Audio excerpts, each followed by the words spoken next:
Dear students, C++ Object-Oriented Programming എന്ന third semester diploma in computer എഞ്ചിനീയറിംഗിലെ സബ്ജക്റ്റിൻ്റെ ആദ്യത്തെ മൊഡ്യൂളിലെ കുറച്ച് ഭാഗങ്ങളാണ് ഈ വീഡിയോയിലൂടെ നിങ്ങളുടെ മുൻപിൽ അവതരിപ്പിക്കുന്നത്. ഡിപ്പാർട്ട്മെൻറ്റ് ഓഫ് ടെക്നിക്കൽ എഡ്യൂക്കേഷൻ്റെ സിലബസിൽ ഉൾപ്പെട്ടിട്ടുള്ള വിഷയങ്ങളാണ് ഈ വീഡിയോയിലൂടെ കവർ ചെയ്യുന്നത്. The first module of the syllabus is overview of C++. Actually, C++ is an object-oriented programming which is an advanced version of C language. C ലാംഗ്വേജിലുള്ള പല കാര്യങ്ങളും C++ ലാംഗ്വേജിലും നമുക്ക് ഉപയോഗിക്കാം. അതുപോലെ തന്നെ അഡീഷണൽ ആയിട്ട് ചില ഫങ്ഷൻസും സ്റ്റേറ്റ്മെൻറ്സും C++ ലാംഗ്വേജിൽ അവൈലബിൾ ആണ്. The major difference is C++ is an object-oriented programming. That means every C++ program can be written based on object, which is a user-defined data. C language also supports user-defined data types called structures. C++ also supports object-oriented programming. So the basic C++ program structure here we are going to discuss first.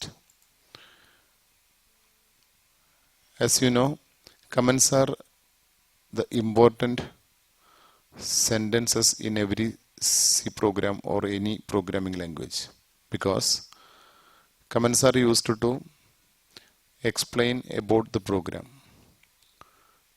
explain about a function, explain about a statement. These comments helps others to identify the use of the statements, use of the program, use of the functions, etc. It is mainly used for debugging purpose. If the program is written by a programmer and another person is supposed to modify or debug the program, then that programmer will be very helpful if we are adding comments into the program. In C language, comments were given with a kind of bracketing /* at the beginning and */ at the end. Bracketing was required at both ends of the comments. But in C++ program, one more commenting method is also used. Here, only // is required at the beginning of the comment. Any characters coming after the // will be treated as comment in C++. If the sentence starts with a // the entire sentence will be treated as comment line. We can give comments even after a statement. That is, if you are giving a // after a semicolon, the remaining characters will be treated as comments of the sentence. So, // command is used to add comments into the program. This is an example / comments about the program. Then next in a C++ program is a preprocessor directive. In every C or C++ programs, we are able to use preprocessor directives. Preprocessor directives means these sentences are executed before it is submitting to the compiler. Before the program is submitting to compiler for compilation, all the preprocessor directives are translated. Hash include is a preprocessor directive, and some other preprocessor directives are also there. Macros and hash define, hash if def, etc., etc. Many preprocessor directives are used in C language. These preprocessors can also be used in C++. Then after that, usually, as I said earlier, C++ is an object-oriented program, and a class declaration is necessary to define an object in a program. So usually we are defining the classes immediately after the preprocessor directives. That means just before the main function. So class declaration may contain two kinds of data. One is class member variable declarations. The other is class member function declarations.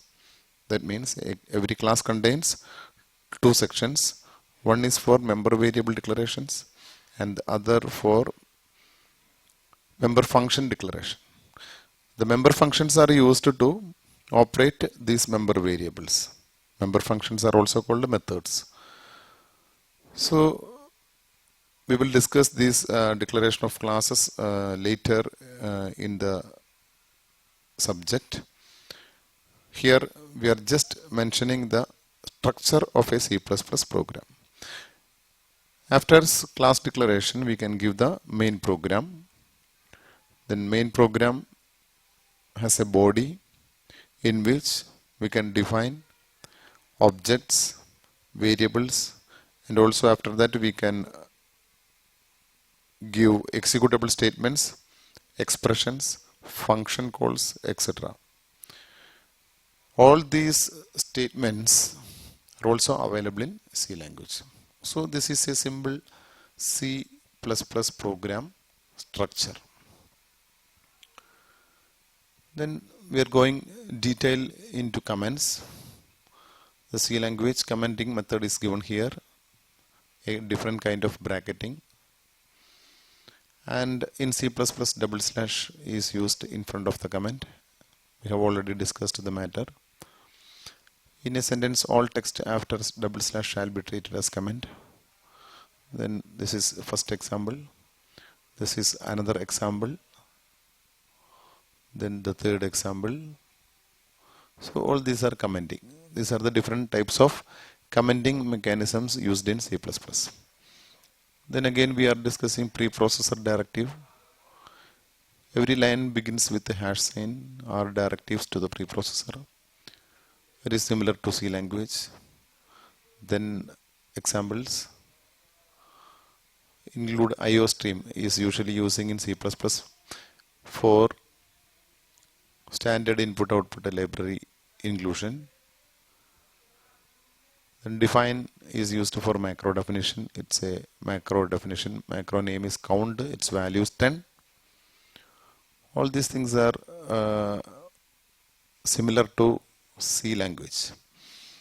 Then class declaration. Class defines data and functions, which are called methods. Usually class declaration ends with a semicolon. Exist in object-oriented program. That means class is used to define object. So classes are existing in object-oriented programs. Can be defined before or after main. Usually we are defining it before the main. This is the symbol syntax of a class. Class followed by class name, opening bracket, member variable declaration, member function declaration, closing bracket followed by a semicolon. All these things are mentioned earlier. Next is declaration and definition. Variables are used to store data in memory. As everybody knows, every data given to the computer is stored in computer's memory. And to represent the location of computer memory for every data, we are using variables.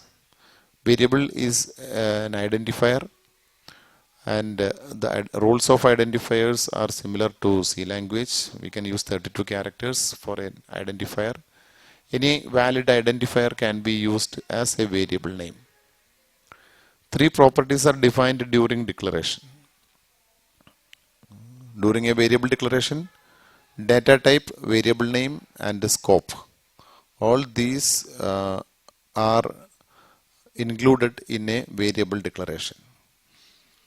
The basic data types are int, float, double, and character. In C language also, we had four basic data types: int, float, double, character. Then modifiers can also be used here. Long, short, unsigned are different modifiers we can use in C and C++. Then identifiers can be used as a variable name. The scope of a variable may be public or private. If you are familiar with the C language, you are already aware about public and private. Public means every global variables are public variables. These variables can be accessed anywhere in the program, but private variables are accessible in a block of statements, in a compound statement, where it is defined. If you are defining a variable inside a block, that will be treated as private to that block. The scope of that private variable is within that block.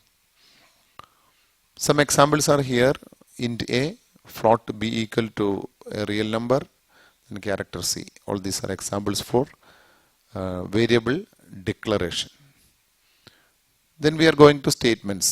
Statements are single executable sentences. Executable sentences in a program ending with a semicolon are called statements. To execute a statement, there is no need of C library. What is C library? C library is a collection of statements and a collection of functions, library functions. So to execute any library function, such as scanf, printf, gets, we need a header file to be included.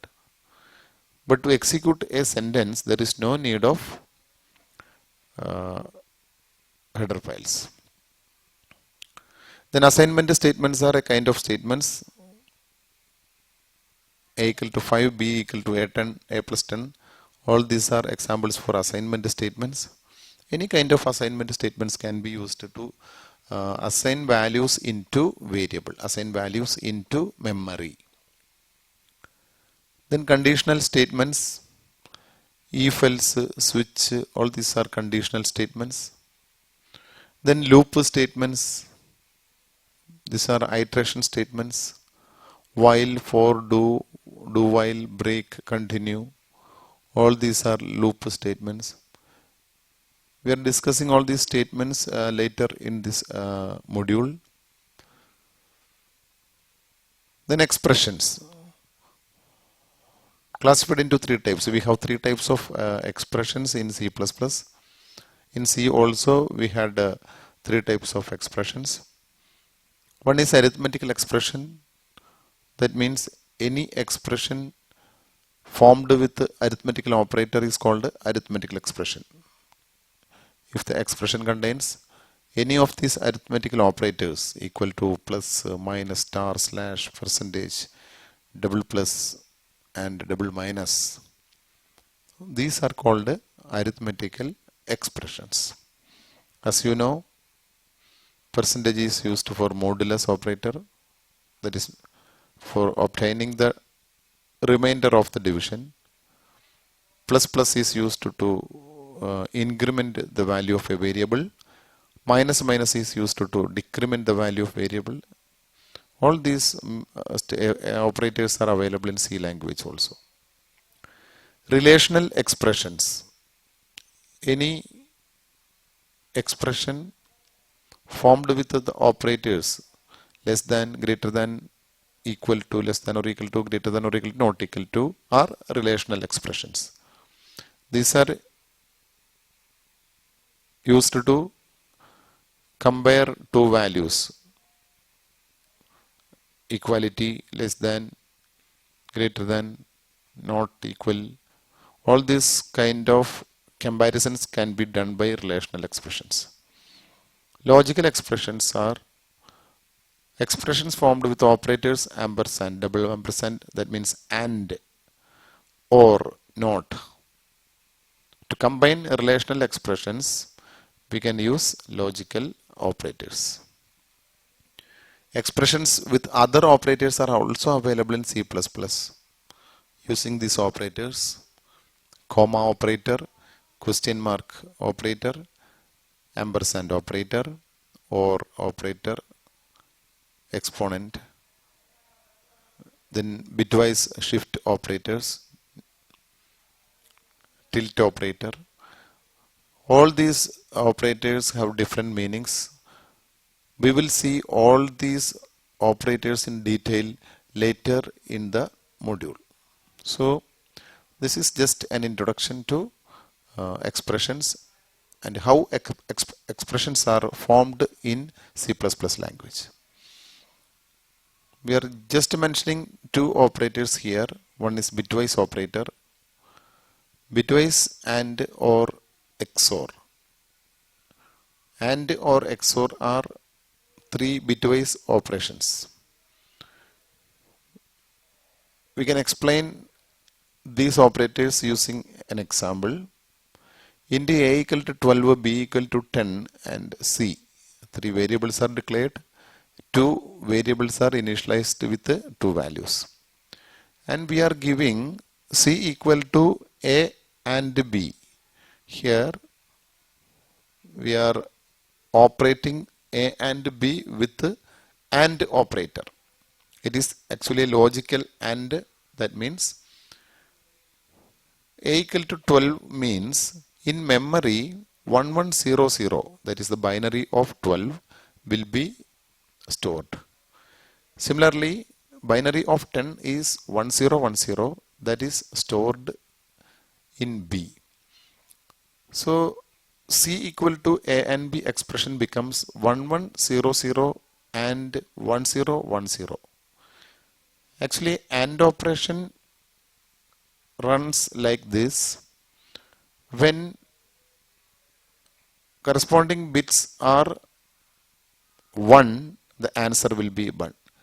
1 and 1 is a 1 and all others are 0. So we can examine the operation. The rightmost bits 0 and 0. So the answer is 0.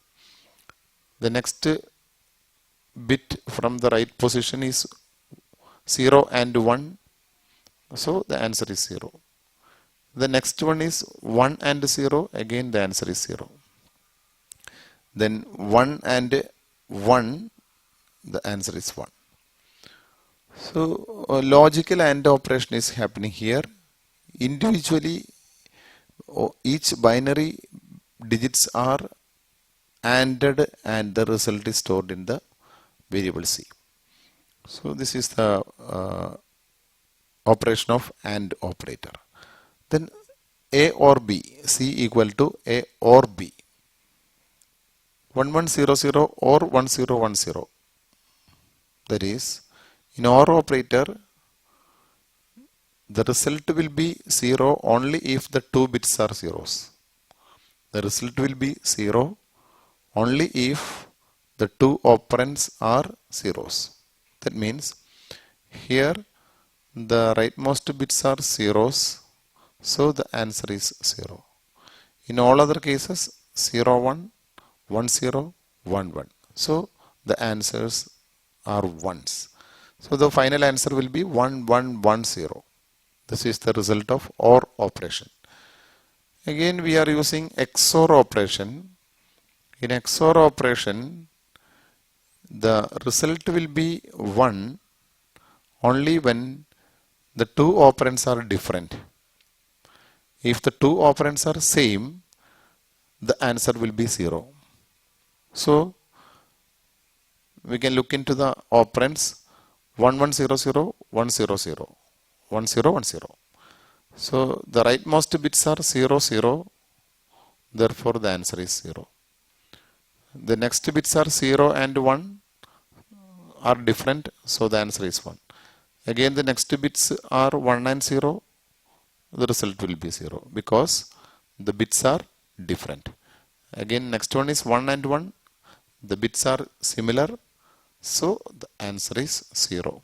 So final answer will be 0, 1, 1, 0. So here we will get the equivalent decimal number in C in every case.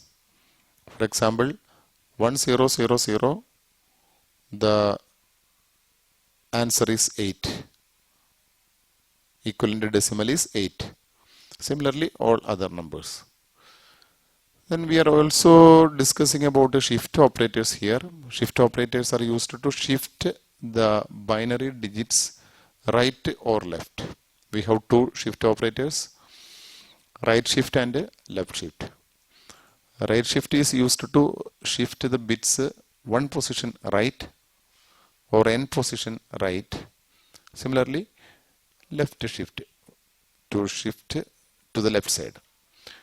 Here is an example in a equal to 5 comma b equal to a right shift 1. This means the content of a has to be shifted one bit right. One bit right. So the value of a is 5, its binary is 101, and we are shifting the rightmost bit to the right position. So every bits are shifted in this case. So the rightmost one will go outside. The next 0 is coming to the last position. The next 1 coming to the next position. And the others are filled with the zeros. So the final answer will be 0, 1, 0. This is the operation of right shift. Then another operation is left shift. B equal to a left shift 1 means left shift one position. The 1 is the number of bits to be shifted. Here 101 is the original value. We are left shifting one bit. That means every bits are left shifted. And the rightmost blank position will be filled with the 0. So the final answer will be 1, 0, 1, 0. We can give B equal to A right shift 2, 3, 4, whatever we can give. That means number of shifting positions are given after the shift operator. Shift operators are preferred with the unsigned integer. What is unsigned int? Usually every integer data is stored in memory using a signed bit. The MSB, most significant bit. That means the first bit of every integer is used to represent the sign. That means if the first bit of an integer is 1, that number will be treated as negative, and if it is 0, that number will be treated as positive. So right shift and left shift operator will affect the sign of the number if the data is signed integer. So it is preferable that we have to define an unsigned int for data used for right shift and left shift. Then next we are giving a briefing about a function and function call. User defined functions are used to split large programs into small modules. If you are using a large program, that program can be divided into small modules, and each module is called a user defined function. We are calling this small module whenever required. This is very useful to understand the program easily. And also repeated typing of statements can also be avoided if you are using user defined functions. If we want to execute similar set of statements in different places of a program. We can define these statements into a function and we can call the function whenever necessary. For every function, we need function prototyping. Function prototyping we had already discussed in C language and you have studied it. Just here I am mentioning what is prototyping. Prototyping means mentioning the name of the function before its definition. Mentioning the name of function before its definition.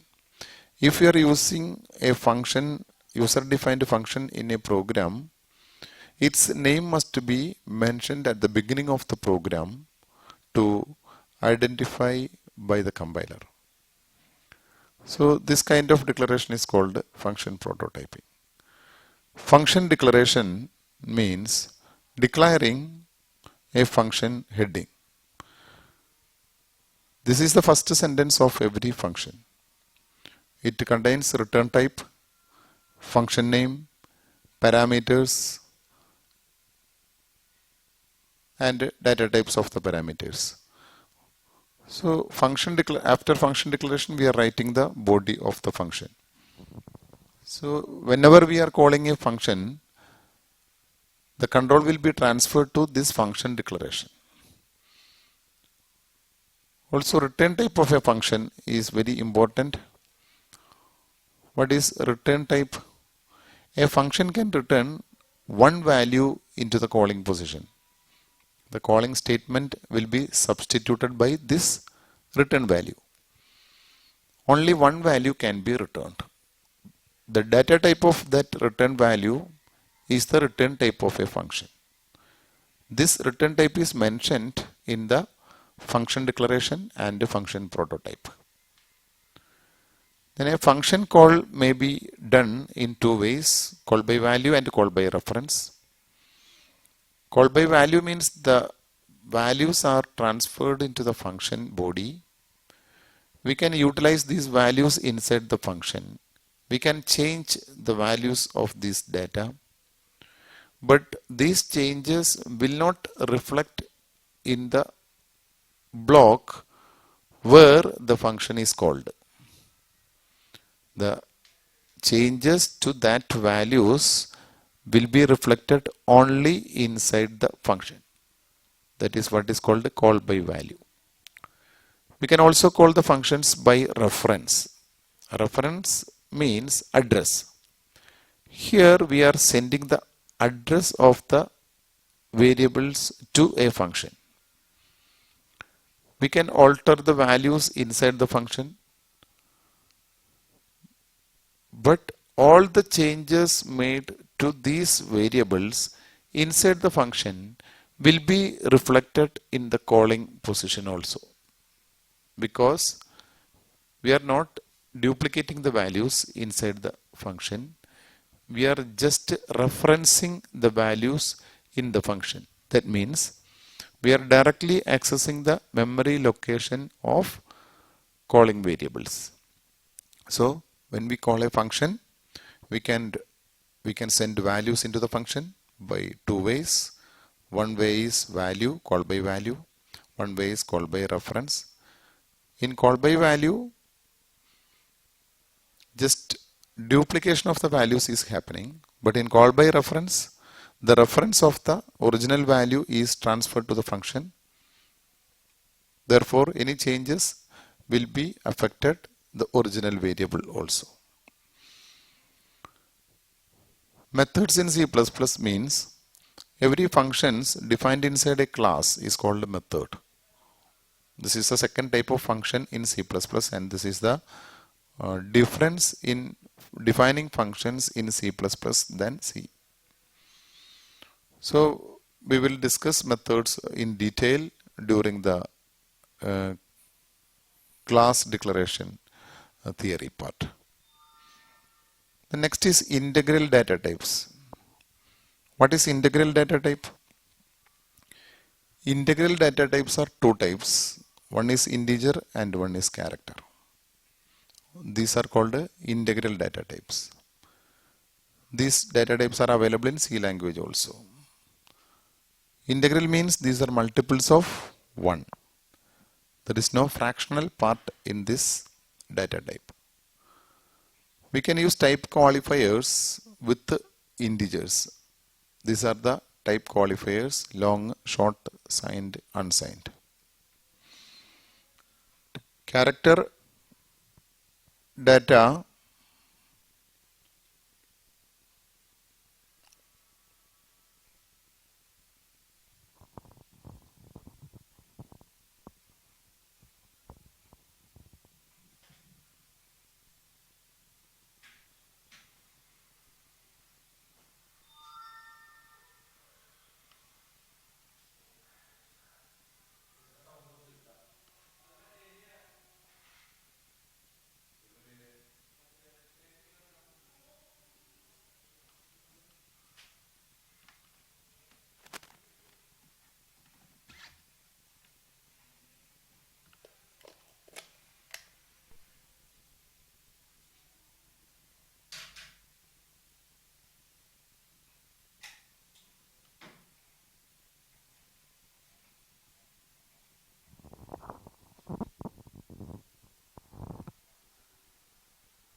Character data is stored as numeric value. Character data is also an integral data type. It is stored in memory as a numeric value. Actually, this numeric value is the ASCII code of that character. Every character has an ASCII code, and these ASCII codes are numeric values ranging between 0 and 128. These numerics are stored in 1 byte memory space, that is character data. Even if the data is a character, the internal value we are storing in the memory is a numeric value. Then we have Boolean data also, which represents true or false value. These are also integers. A 0 represents false value and a non-zero represents true value. Any non-zero value is considered as true. As you know, true and false are used with conditional statements. If a condition returns true value, that will be a non-integer value. If a condition returns false value, that will be a 0. So it is represented by integral data type. So these are the uses of integral data types, and integral data types are similar in C language and C++. Floating point data types means two floating point data types in C++ are float and double. These are numeric value with a fractional part. Numbers with a fractional part. These are also called real numbers. Real numbers are stored in computer memory using float and double. Type qualifiers can also be used with a double. We can use long and short with a double. The difference between float double and long double is also mentioned here. Float takes 4 bytes memory, double takes 8 bytes memory, long double takes 10 bytes of memory. So these are the fundamental overview of C++ as per the syllabus of C++. Then some more parts are to be covered in the module 1. The next video will explain the remaining parts of the module 1. All students are requested to study these contents with the help of previous sessions in the C language. All the mentioned theory parts are detailed detailed with the explanation in previous videos. So please go through these videos. All these videos are explained in Malayalam. And if you have any doubts regarding any point in this video, you can refer to the previous videos in C language. Type qualifiers, type modifiers, functions, function calls, call by value, call by reference. Everything are explained in detail with the previous videos in my channel. Thank you.